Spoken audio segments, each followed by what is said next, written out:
放多少烟花才灿烂？灿烂后的平淡，谁欣赏？心慌意乱，原来也是一种成长。慢慢等时光找出答案，终于明白了一座一座的山，是为了坚定最坚定的信仰。演出的陪伴，孤单聚散，黑变寒，化成了温柔的倔强。岁月的温柔多倔强。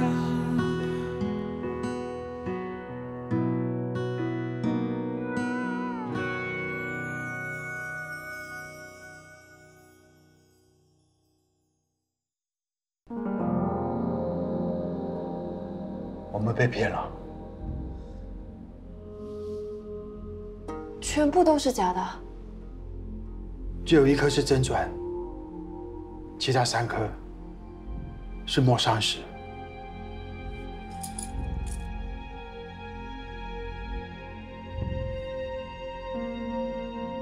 真的是9星异化，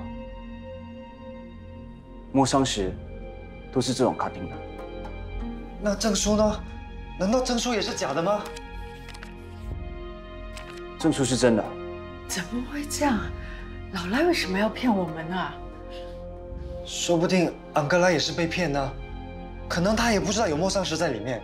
不会的，安哥拉在这行有那么多年经验，他不可能分不出来的。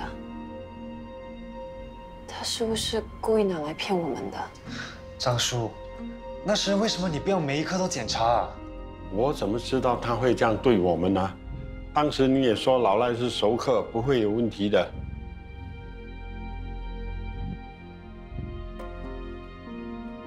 老赖很显然是有预谋，知道我不在店里，所以趁那个时候上门。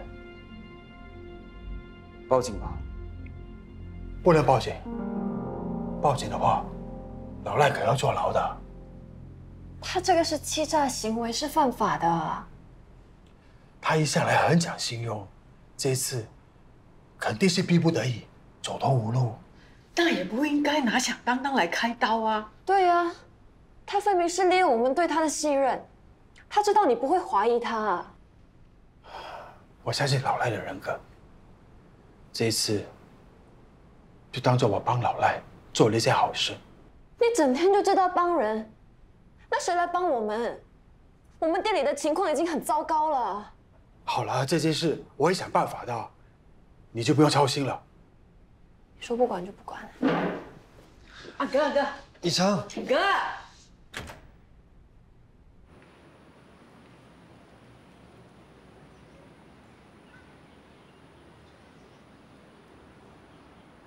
，10万块啊！他到底明不明白这笔钱的重要性？响当当情况真的这么糟糕？这是我们最后一笔储备金了。万一再有什么突发状况发生的话，这是我们唯一可以动用的一笔钱。既然店里的财务状况那么吃紧，为什么老板还要坚持帮人？因为以前爸爸潦倒的时候受过他师傅的恩惠，这个对他影响很大的。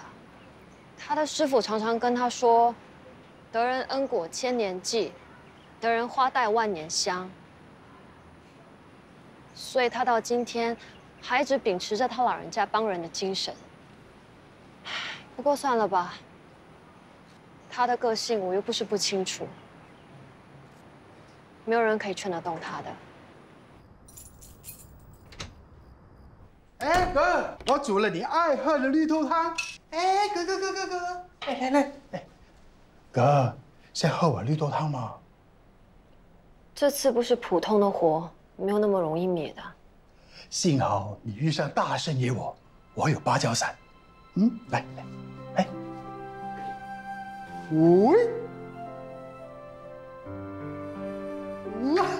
我的宝贝女儿终于笑了，来来来，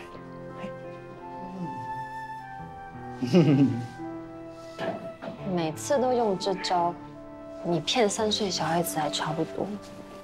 可是你还是笑了，这20多年我都没有失败过。我就是给你面子。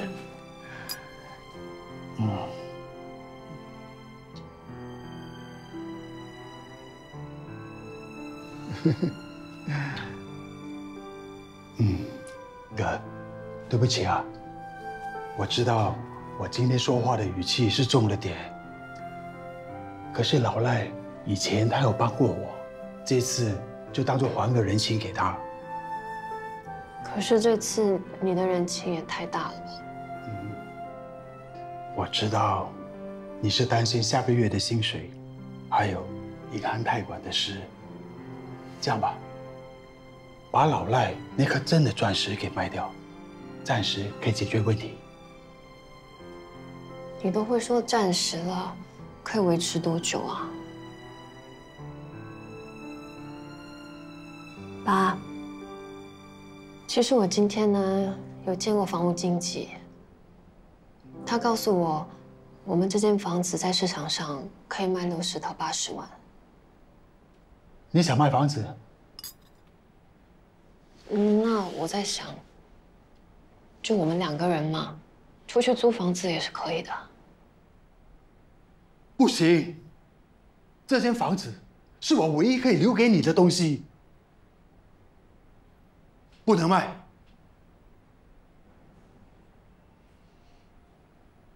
那么，我们以后赚的钱一样可以买新房子吗？那就不是同一间房子，没有了我们20多年的回忆。那怎么办？这是我唯一可以想到能解决问题的方法了。哥，你放心好了，我一定会有办法的。你看，我的人这么好，好人会有好报的。老天爷肯定不会绝我的路。想当年，响当当也出了大问题，还不是我解决的。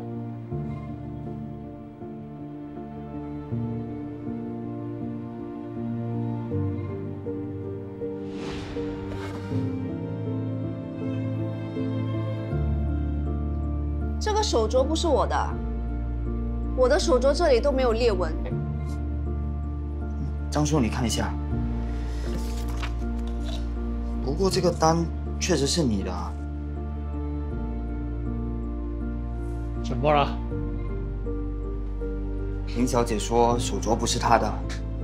她的手镯是1级翡翠啊，可是这个手镯没有玻璃光泽，根脉跟色脉还有犄角纹，我怀疑是加了工。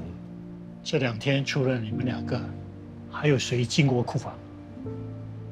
立功前几天也回来过。到底是怎样啊？是不是拿假货来骗我？对不起，这的确不是你的手镯，你的那个手镯我们弄丢了，我赔回差价给你。有没有搞错啊？你们怎么可以这么不负责任呢？真的很抱歉，都是我们的疏忽，不然这样，你的手镯值700，我赔回给你1000。这不是钱的问题，这是我妈送我的，很有纪念价值的。我知道我们怎么做都没办法弥补你的损失，为了表示我们真诚的歉意，我愿意赔你1500。东西都不见了，那就只能这样了。快帮林小姐处理。好，不好意思，林小姐，你的单我会帮你除掉。幸好这次我够机灵啊，都不知道下次会不会用假玉去骗别人。周四海的响当当绝不作假，否则遭天打雷劈。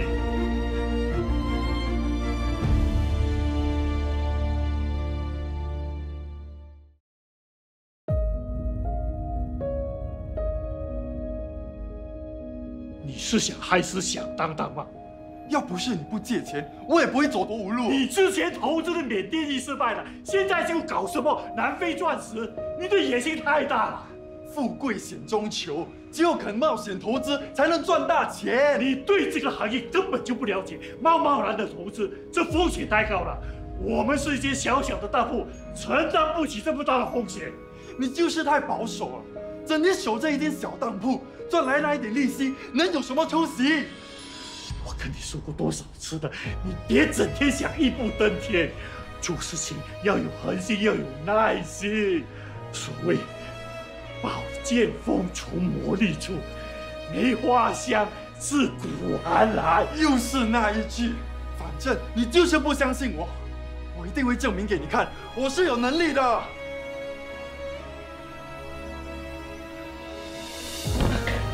师傅。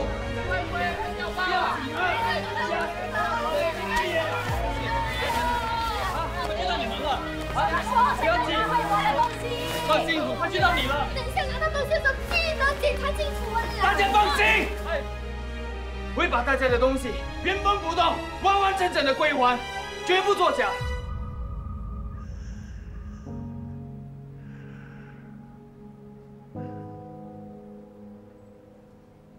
师傅，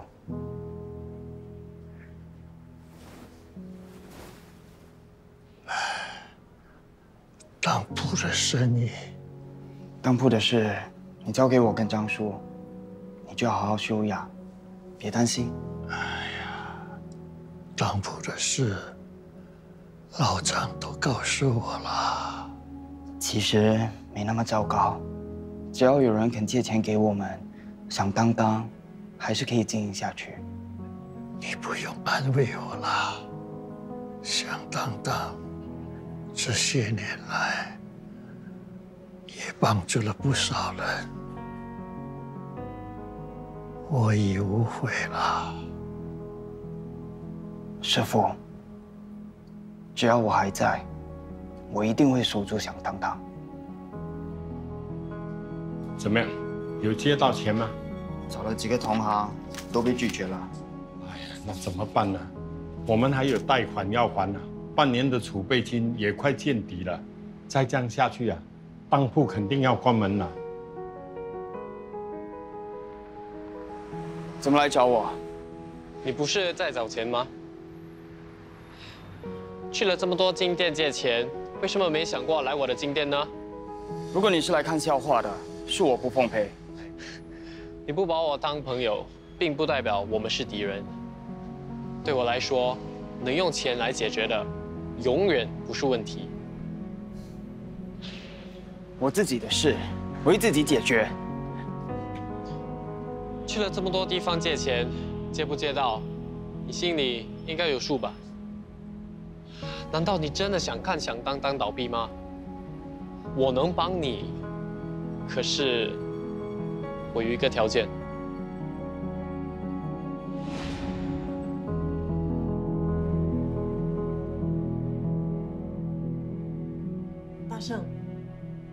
大圣，看了这么久，到底怎么样啊？多少钱？不好意思，你这对龙凤镯太美了，让我回想起一些美好的回忆。那是不是可以开一个比较高的价钱啊？我是要拿来救命的。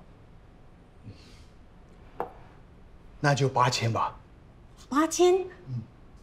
昌哥，这对龙凤镯看起来款式很旧，你开的价格会不会太高啦？我也觉得偏高了。阿昌，你真的要收吗？哎，你们怎么可以出尔反尔？要不是我的孩子病了，我还舍不得拿出来呢。你放心，上门就是生意，只要东西是合法的，我都收。来啦，大家吃饭了。哇，好饿啊！来吧。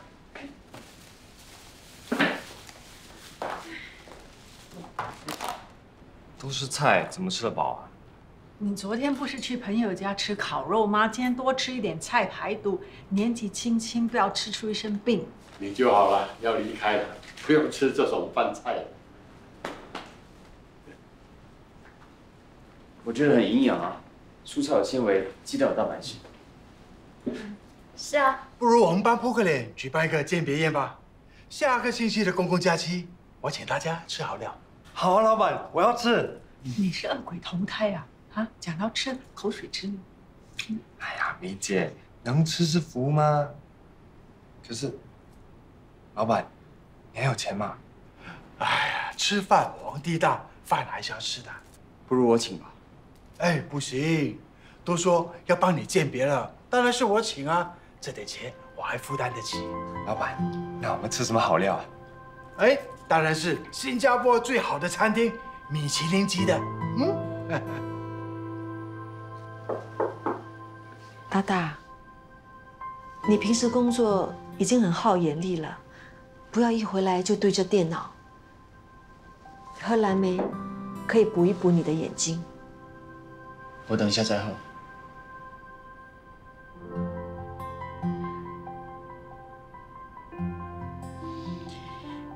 你说的对，人生是你的，我不应该自作主张，没有考虑到你的感受。交女朋友的事就顺其自然吧，以后我会选你佩佩，尊重你的选择，我不会再干涉你了。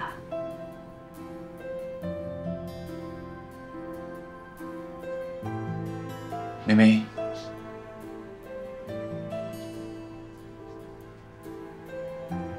我也有不对，我那天语气太重了，我不应该对你发脾气。没事没事，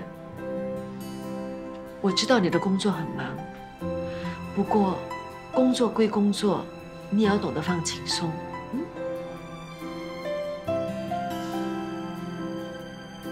今天怎么会煮三靠水啊？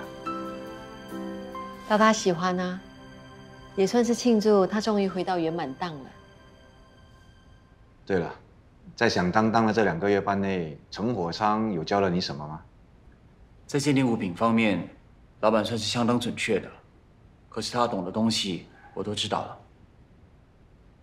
那就是说没什么收获咯。我原本也是这么想的，但后来我发现老板有一个本领，那就是鉴定人心。你是说他可以看透人家在想什么？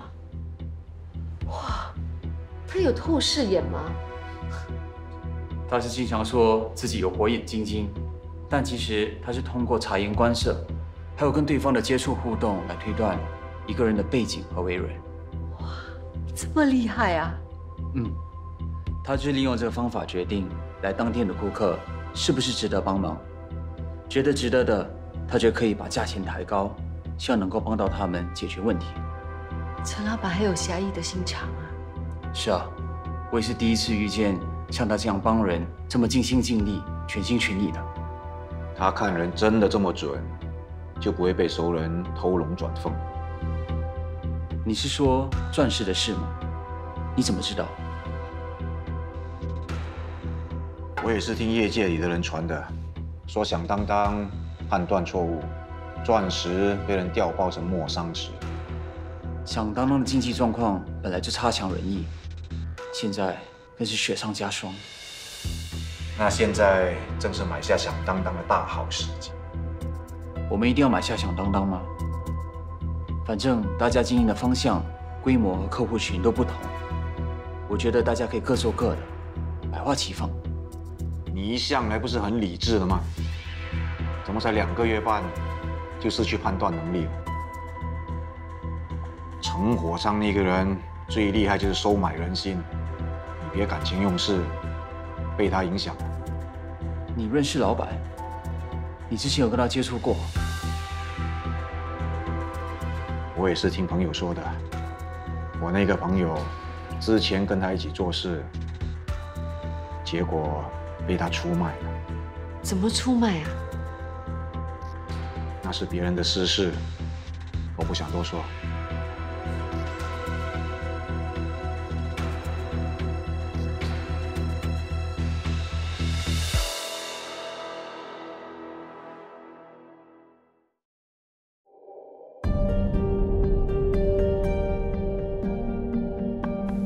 老板，蔡老板一家已经安顿好在印尼了。响当当有报警吗？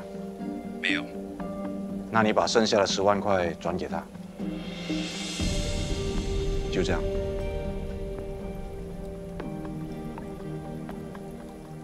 佩佩，吃水果吧。谢谢。你要把10万块传给谁啊？哦，是Uncle Albert。上星期我跟他订了一批蓝宝石，我货到了，我叫李威补尾款给他。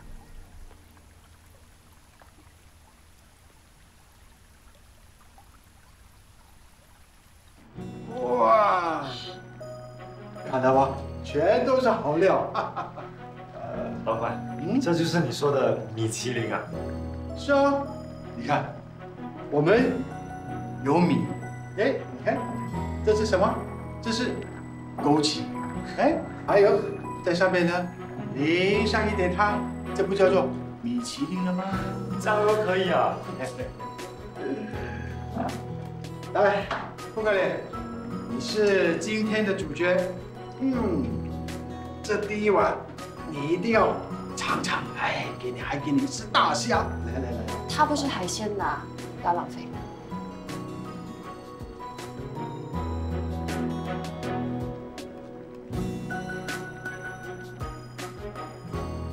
看什么？我每天帮他打包食物，他都要跟我讲一次，我怎么可能不记得？喂，扑克脸，你走了之后，响当当的情侣档就散了。情侣档呢？是啊，你们不知道吗？阿哥和扑克脸被网友封为荧幕情侣。没想到扑克脸那张脸这么臭，也有人欣赏啊！现在的年轻人都喜欢这样的。我们的粉丝群因为他加了3000呢。扑克脸啊，我以前还怀疑过你那张脸是不是打过包豆，都没有表情的。他这张脸呢，就好像喝啤酒一样，开始喝的时候呢，就有点苦涩，但你越喝越多，就觉得很顺口啊。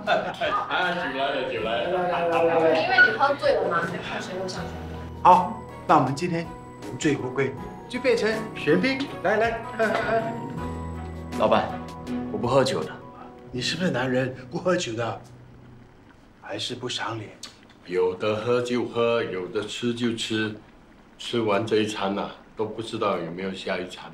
踹，你要讲这种话吗？破坏气氛。哎，不要管他，不跟。是啊，年年有今日，岁岁有今朝。那难得大家聚在一起，希望呢，每一年呢，大家都能够坐在这里享受米其林。哎，来，进来。为什么叫我进来啊？有什么事吗？我有东西要送给你，不过我忘了放在哪里，就在一个灰色的盒子里头。你帮我找找看，我找这边，你找那边。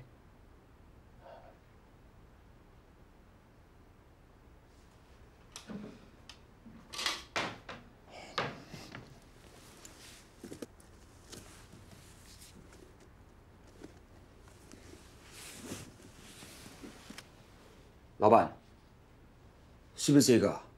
啊，是啊，你找到了，是，就是这个。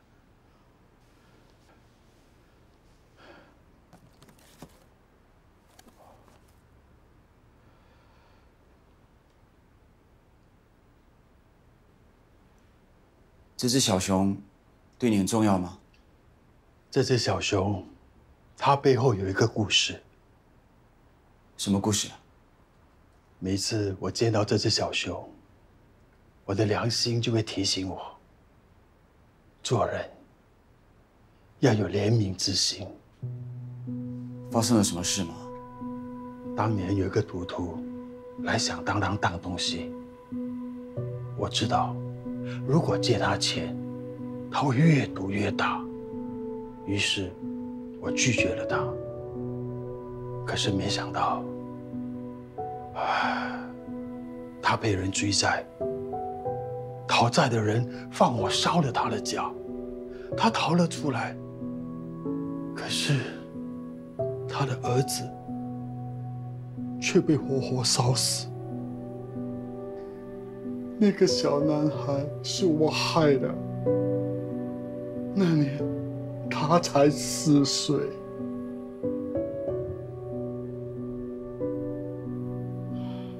那这个小熊呢？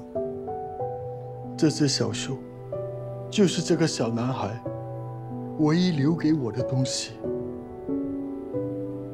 要是当初我的态度不那么绝情，那个小孩现在应该已经在当兵了吧？当年他抱着小熊，才长这么高而已。如果他还活着的话，应该有你这么高了吧？发生了这件事以后，我就提醒自己，只要在我能力范围以内，我一定会尽力去帮。这么做，你心里真的有好归险吗？我不知道，可能吧。不可能。有些事，这辈子都弥补不了。就像有些人，没了就是没了，永远都不会再回来。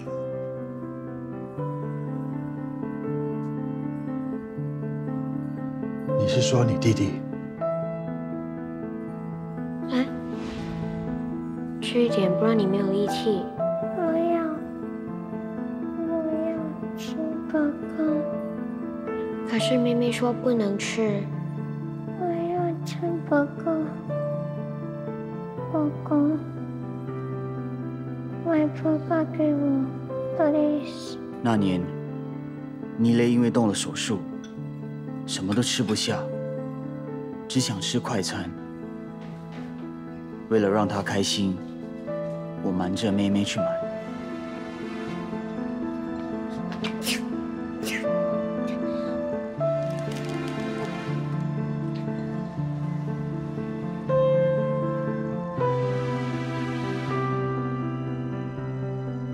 没想到，来到快餐店，我的钱竟然不见了。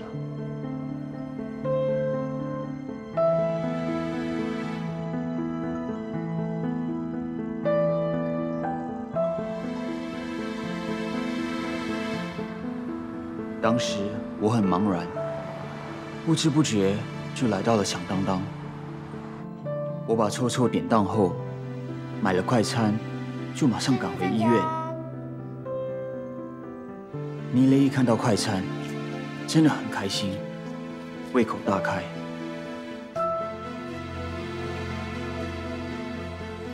这是你的，我去过了。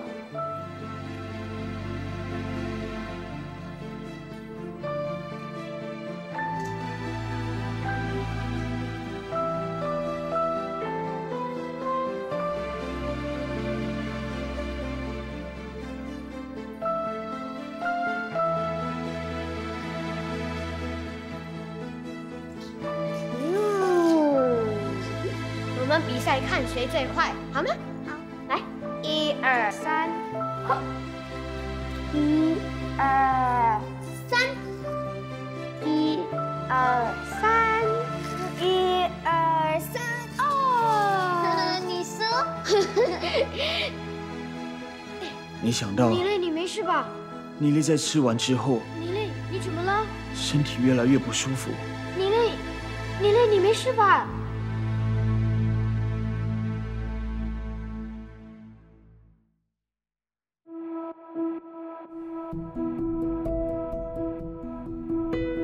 妮蕾，妮蕾，你没事吧？妮蕾，达雷怎么了？达雷，啊！哎，你买快餐给达雷吃，都跟你说了他生病不能吃，你为什么还给他吃？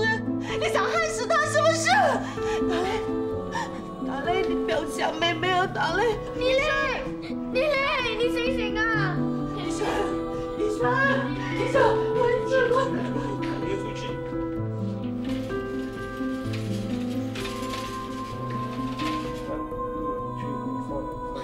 妮蕾，你不能死，你不能吃，你不可以吃。No pulse, patient not breathing. 你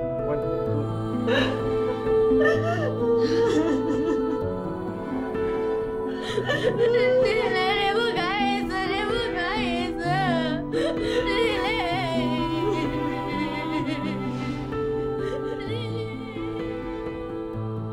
要不是我，弟弟也不会死。你该不会真的以为是你买的汉堡害死你弟弟吧？要是我不买，弟弟或许可能可以多活一天，妈妈也会多开心一天。你不是说你弟弟该动完手术吗？或许是并发症。我弟弟那时身体很虚弱，根本不能乱吃东西。没这么严重的，是你自己想太多了。你们两个在干嘛？你干嘛拿我的小熊出来？小熊是你的。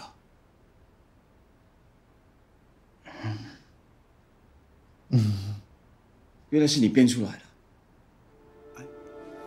哎，什么？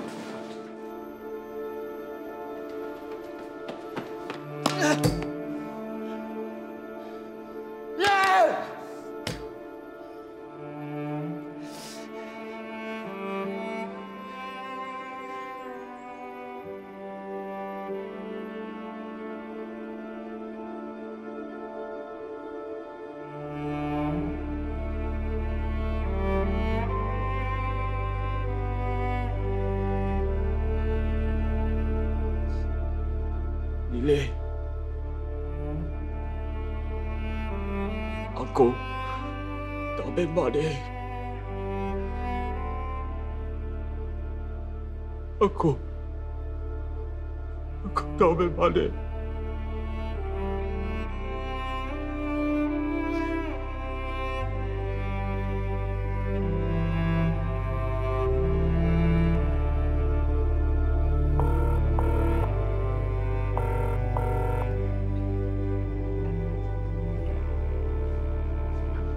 爸，扑克脸现在真的不接我电话啊！都是你啦，干嘛无缘无故骗人？现在把我也拖下水。我以为我们父女心灵相通，我想什么你就会懂。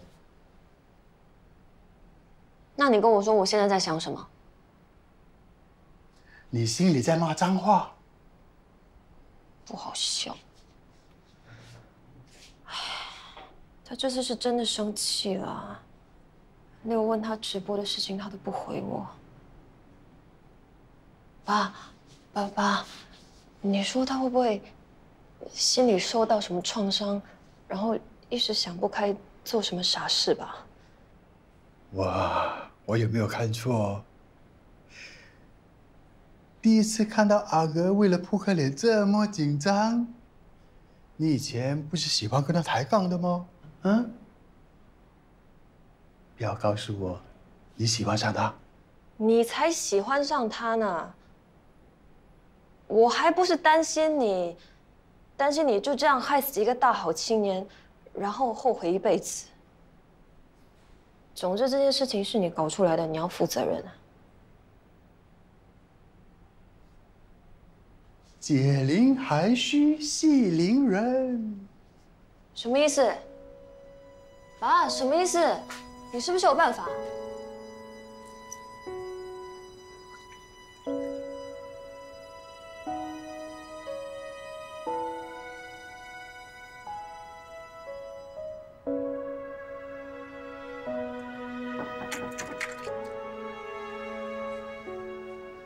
妹妹，什么事啊？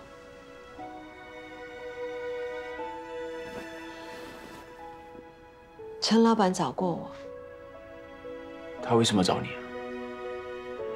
对不起，妹妹不知道，我无心的一句话，会害你自责一辈子。达雷的死，要怪的人是我。当初达雷早产，一出世就体弱多病，我以为只要给他补一补，身体自然会好起来。没想到会那么严重。达雷乖，再多喝几口就可以了。我不要再喝，我要回房休息。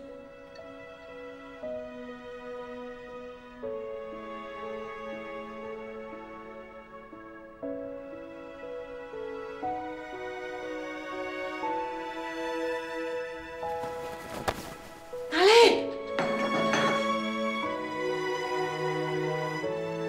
医生诊断之后说达雷是患上了小儿特发性肺纤维化，唯一的治疗方法就是换肺。当年人家说，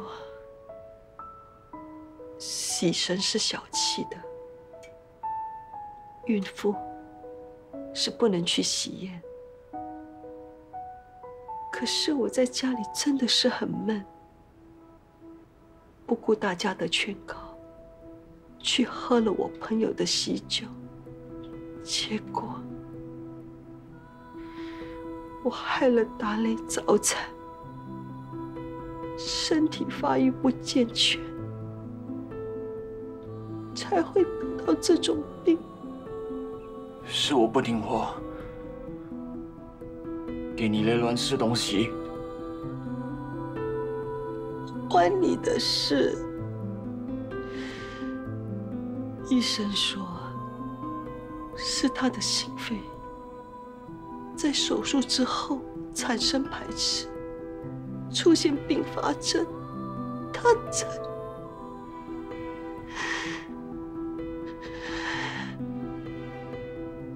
他那么小，就受了这么多苦，都是我害了他。当时真的是太气了，才会乱骂你。我真的是很没有用，完全没有想到你的感受，让你活在自责之中。你们两个我都没有照顾好，我真的是个彻底失败的妈妈。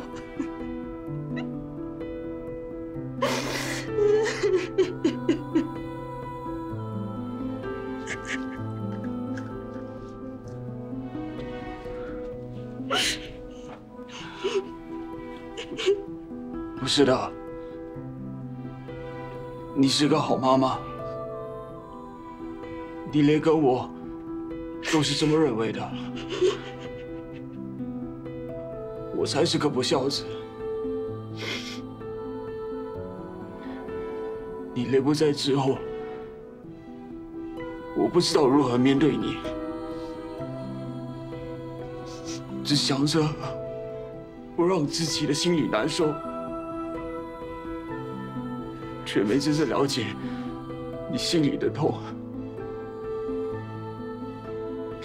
是我太自私了，妹妹，对不起，对不起。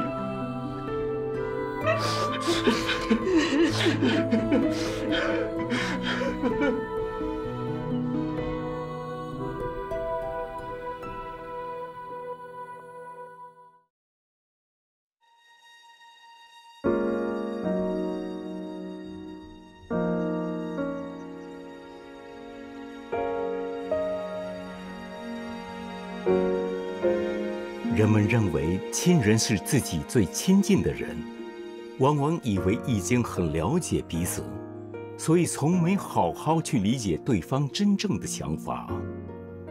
久而久之，大家就把心门关上，觉得没人关心自己。唯有先走出自己的那道门，我们才有办法走入对方的心门，感受到彼此想要传递的暖意。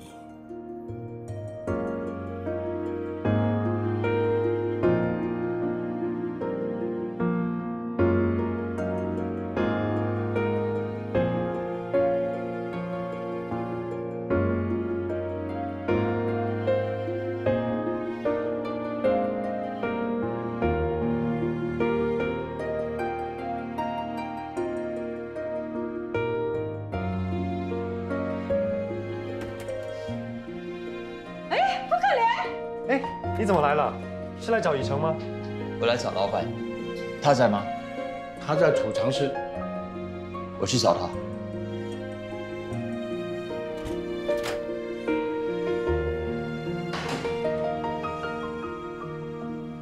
不生我8期啦。我也应该从我的保护壳走出来了。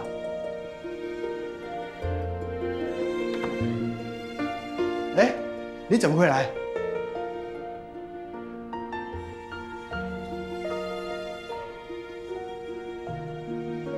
我要正式赎回臭臭，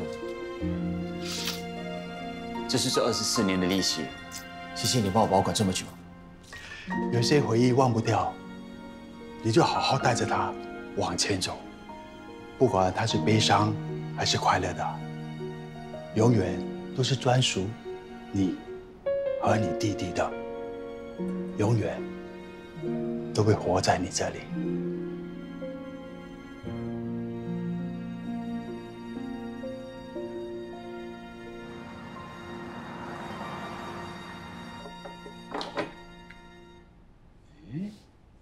怎么会这样啊？为什么开不了啊？会不会是你老花加深按错密码？怎么会呢？好人啊，好人啊！是不是？我问你啊，昨天是谁最后一个锁上库房的门？是我。你是怎么锁的？现在门打不开了啊！库房打不开？我去看，我去看。我昨天进去清理东西，出来后就照平常一样，按密码锁喽。那会不会是你乱按把它按坏了？我没有啊。现在怎么办？还能怎么办？去找人开锁啊！请问这个保安系统多久没换啊？20多年了。难怪现在这个保安系统坏了，不能再修了。可是我们每年都给你们公司维修的。可是现在已经坏了，是时候换一套新的保安系统了。那一套新的保安系统要多少钱？大概要3到5万之间吧。3到5万那么贵？有没有便宜一点的？这个我不大清楚，你们可以打电话去总公司问。哦，好，谢谢你啊。老板，现在怎么办啊？就写张字条贴在门外，说店里有事，暂时休业。哦。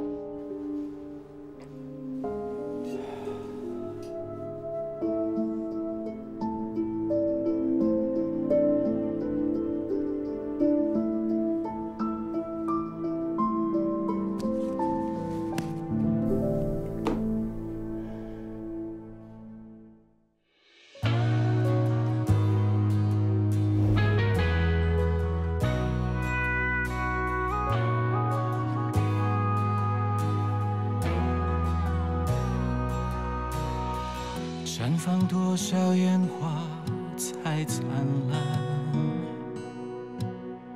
灿烂后的平淡谁欣赏？欣赏过的风景早已模糊不堪。所谓快乐悲伤，是否不再一样？拥抱多少失望才勇敢？勇敢并不代表不心慌，心慌意乱原来也是一种成长。